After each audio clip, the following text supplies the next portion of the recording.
जय मसीह के बच्चों, बिगनर क्लास में आप सभी का स्वागत है। आप सभी अच्छे हैं प्रभु में, ऐसा मैं विश्वास करती हूँ। तो बच्चों, क्लास शुरू करने से पहले आइए हम छोटी सी प्रार्थना करेंगे।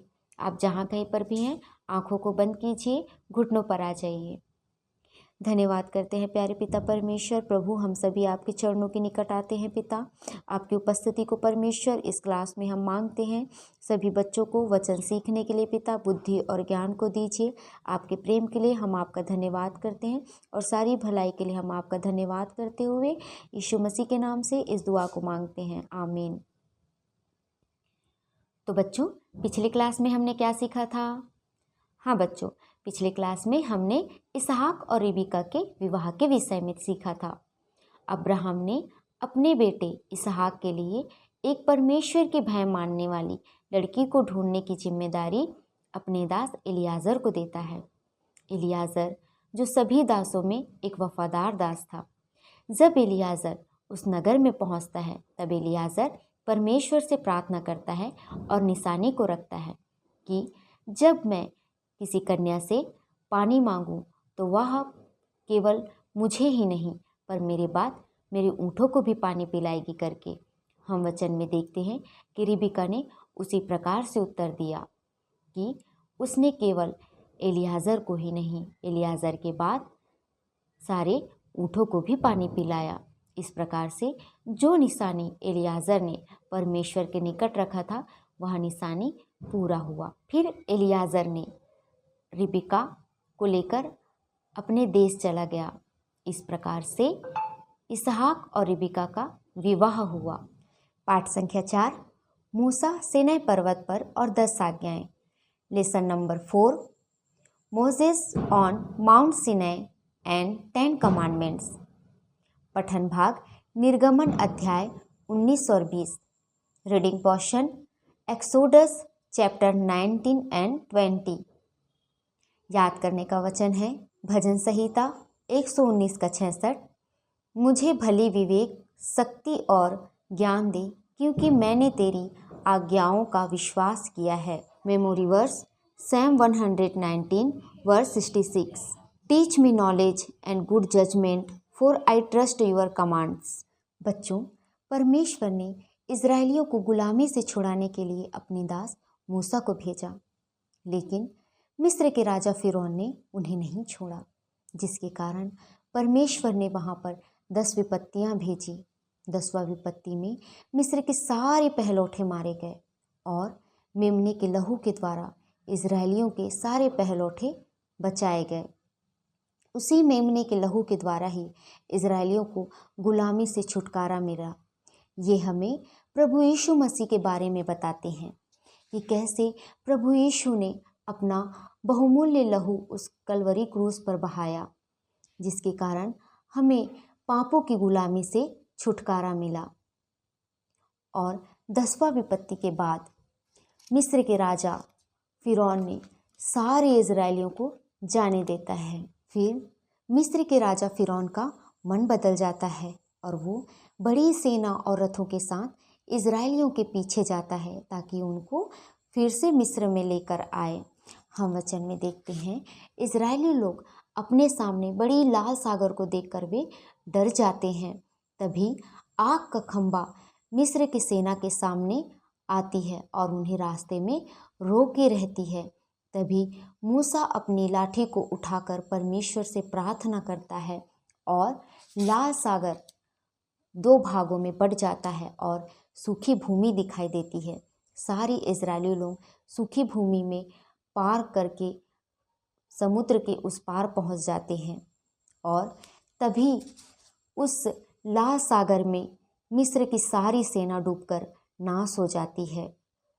हम देखते हैं फिर परमेश्वर उन्हें दिन में बादल का छाया होकर और रात में आग का खंबा होकर साथ साथ चलाता था। इजरायलियों को मिस्र छोड़े 3 माह हो चुके थे। उन्होंने माउंट सीनै के जंगल में डेरा डाला था। तब परमेश्वर ने मूसा को पहाड़ पर बुलाया और परमेश्वर उसके पास गया। परमेश्वर ने मूसा को याद दिलाते हुए कहा कि कैसे परमेश्वर ने इजरायलियों को फिरौन की गुलामी से मुक्त किया और मिस्र में तबाही ने उसकी शक्ति और पराक्रम को प्रदर्शित किया। परमेश्वर ने मूसा से कहा, यदि लोग उसकी वाचाओं का पालन करेंगे तो उसके लोग उसकी दृष्टि में पवित्र और महान होंगे। तब पहाड़ पर धुएं के घने बादल ढक गए, क्योंकि परमेश्वर वहाँ पर आग लेकर आए थे। फिर परमेश्वर ने मूसा से कहा, तीसरे दिन मैं सीनै पर्वत पर उतर आऊँगा।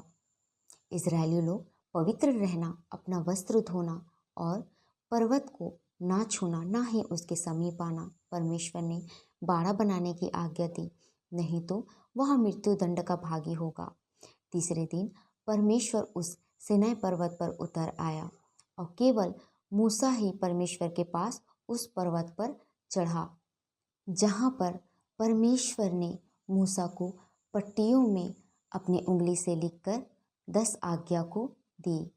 10 आज्ञा का पहला वचन, तू मुझे छोड़ दूसरों को ईश्वर करके ना मानना। बच्चों, हमारे जीवित परमेश्वर को छोड़ किसी दूसरे ईश्वर को आदर या सम्मान नहीं करना है।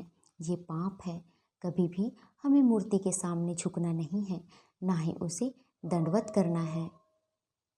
दूसरी आज्ञा, तू अपने लिए कोई मूर्ति खोदकर ना बनाना। हमें कभी भी किसी मूर्ति का निर्माण नहीं करना है। उसके आँख तो होते हैं पर वो देख नहीं सकते, उसके कान तो होते हैं पर वह सुन नहीं सकते, उसके मुंह भी होते हैं पर वह बोल नहीं सकते। लेकिन हमारा परमेश्वर हमें देखता है, वो हमारी प्रार्थनाओं को सुनता है और हमसे बातें करता है और हमारी प्रार्थनाओं का उत्तर देने वाला परमेश्वर है। तीसरी आज्ञा, तू अपने परमेश्वर का नाम व्यर्थ नहीं लेना। वे लोग जो परमेश्वर को हे प्रभु करके पुकारते हैं और परमेश्वर के सामने अपनी ज़रूरतों को मांगते हैं और परमेश्वर की मर्जी पर नहीं चलते हैं, हमें ऐसा नहीं करना है। हमें परमेश्वर की मर्जी को जानना है और उसकी आज्ञाओं का पालन करना है। परमेश्वर का नाम पवित्र है, उसे व्यर्थ नहीं लेना है। चौथी आज्ञा, तू विश्राम दिन को पवित्र मानने के लिए स्मरण रखना। परमेश्वर ने 6 दिन में सारी सृष्टि की रचना की। परमेश्वर ने आकाश को बनाया, पृथ्वी को बनाई, समुद्र को बनाया और सारे जीव जंतु पेड़ पौधे को बनाया। 6वें दिन परमेश्वर ने मनुष्य की रचना की और 7वें दिन परमेश्वर ने विश्राम किया और विश्राम दिन को परमेश्वर ने पवित्र ठहराया और उसे आशीष दी। विश्राम दिन का मतलब सिर्फ और सिर्फ परमेश्वर को आराधना करने के लिए अलग किया हुआ दिन है। हमें इस दिन सिर्फ परमेश्वर की आराधना करना है और दूसरा कार्य नहीं करना है, वो पाप है। 5वीं आज्ञा, तू अपने पिता और अपनी माता का आदर करना। बच्चों, आप सभी को अपने माता पिता का आदर करना है। अगर आपके माता पिता आपको कुछ बात कहे तो उसको अनसुना नहीं करना है। परमेश्वर में एक आज्ञाकारी बेटा बेटी बनना है। कभी भी माता पिता के विरुद्ध बातें नहीं करना है, वो पाप है। 6वीं आज्ञा, तू खून न करना। हमको हत्या नहीं करना है और ना ही किसी को कठोर शब्द कहना है। हमें किसी को नीचा दिखाने की कोशिश नहीं करना है। यह परमेश्वर की दृष्टि में सही नहीं है, यह पाप है। 7वीं आज्ञा, तू व्यभिचार ना करना। बच्चों, अगर हम परमेश्वर को छोड़कर संसार से प्रेम रखते हैं तो वह पाप है। 8वीं आज्ञा, तू चोरी ना करना। बच्चों, अगर आपको कोई चीज़ पसंद आ जाती है और उस चीज़ को आप बिना पूछे लेते हैं तो वह गलत है। अगर आपके दोस्तों के पास, आपके पड़ोसी के पास ऐसी कोई वस्तु है जो आपको अच्छी लगे और बिना पूछे आप लेते हैं तो यह सही नहीं है, क्योंकि परमेश्वर हमें देखता है और अगर हम ऐसा करते हैं तो परमेश्वर हमें दंड देगा। 9वीं आज्ञा, तू किसी के विरुद्ध झूठी साक्षी ना देना। बच्चों, हमें कभी भी किसी को विरुद्ध झूठी बात नहीं करनी है। हमें हमेशा सच बोलना है। सच बोलने वाले बच्चों से परमेश्वर प्रेम करता है। 10वीं आज्ञा, तू लालच ना करना। बच्चों, हमें कभी भी किसी के वस्तु, धन का लालच हमें नहीं करना है। किसी वस्तु, धन, ये सब नाशवान चीज़ है, हमें इस पर मन नहीं लगाना है। हमारे पास जो है उसमें हमें तृप्त रहना है, खुश रहना है। हमें और चाहिए ऐसा नहीं करना चाहिए। ये सब आज्ञाएं हमें अपने जीवन में हर दिन पालन करना है। जो परमेश्वर से प्रेम करता है वो परमेश्वर की आज्ञाओं का पालन करता है। इस लेसन की एक्टिविटी आप सभी को इस प्रकार से 10 आज्ञा की पटिया बनाकर आपको तैयार करनी है। आइए हम छोटी सी प्रार्थना करेंगे और क्लास को समाप्त करेंगे। धन्यवाद करते हैं प्यारे पिता परमेश्वर। प्रभु, इस क्लास में परमेश्वर पिता आप शुरू से लेके लास्ट तक आप हमारे संग और साथ रहे, आपका धन्यवाद। वचन से सारे बच्चों को सीखने के लिए आपने सहायता किया, आपका धन्यवाद करते हैं। पिता परमेश्वर, आपकी आज्ञाओं के अनुसार सभी बच्चों को चलने के लिए और आपकी आज्ञा को अपने जीवन में मानने के लिए परमेश्वर आप सभी बच्चों की सहायता करना। मैं सभी बच्चों को आपके सामर्थ्य हाथ में देते हुए इस दुआ को यीशु के नाम से मांगती हूँ, आमीन।